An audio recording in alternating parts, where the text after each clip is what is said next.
Welcome to Isabel Wren's tutorials for make benefit glorious cam models and other human peoples. To see me in a live cam show for more tutorials or to make the sexy times, go to my website wrensamerica.com.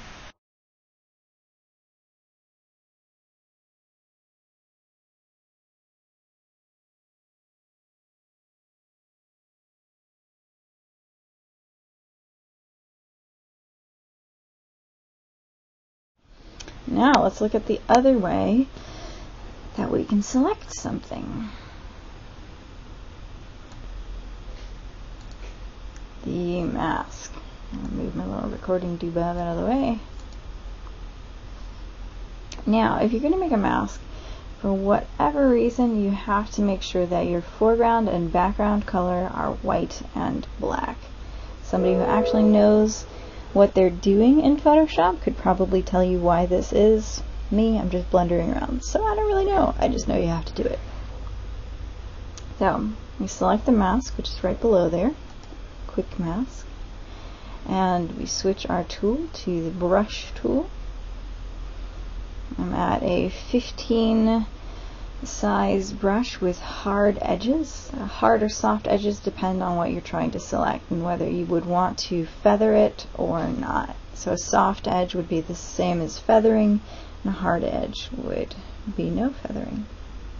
I've got a normal opacity at 100 and flow at 100. We'll use the teeth, which is why we want a hard edge, because we just want the teeth. I'll get a smaller brush size here, a little bit smaller, and we're going to hold down the left mouse and start painting over what we want to select.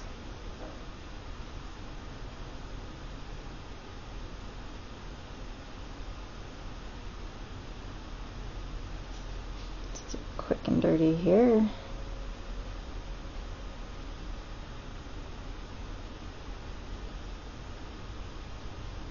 And like earlier, we're going to want to make sure to keep letting up on that mouse key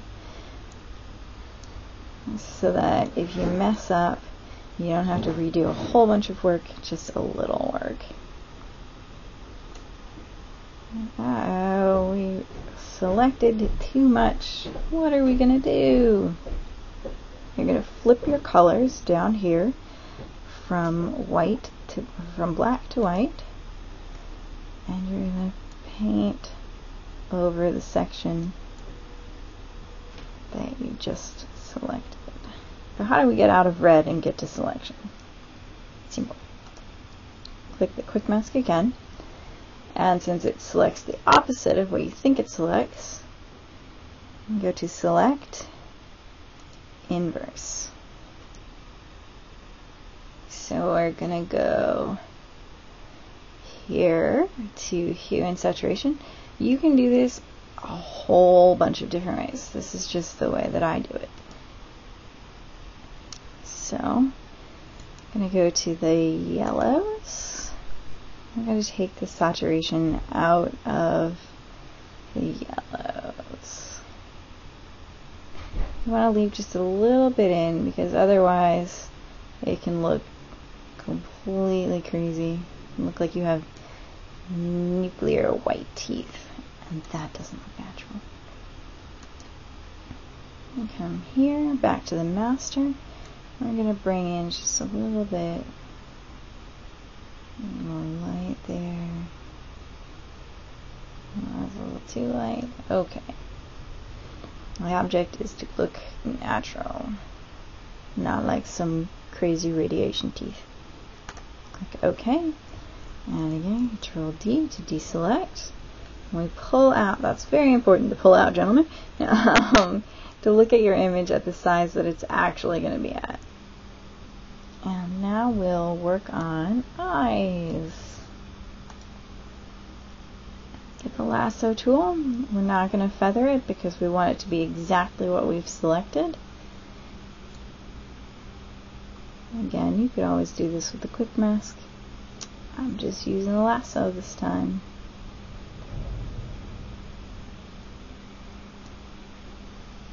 And we'll do our neat shift click trick to do both eyes at once. Whoops. And now we're going to work on eyes. We do the lasso, feather at 0 pixels because we want it to be exactly what we've selected. On the inside, the black line here.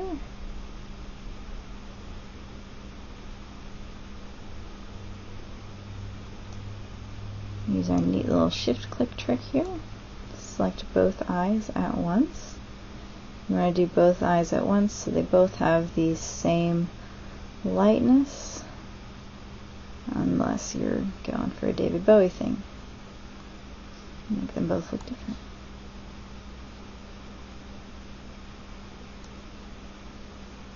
Then we go to Image, Adjustments, Brightness and Contrast. And bring up the brightness.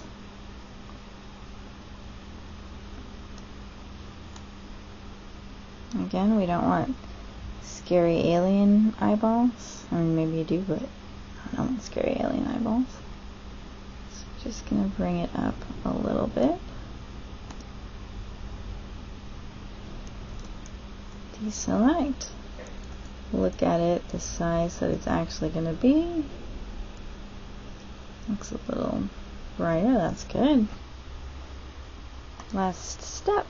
Let's take a look at our new image versus our original image.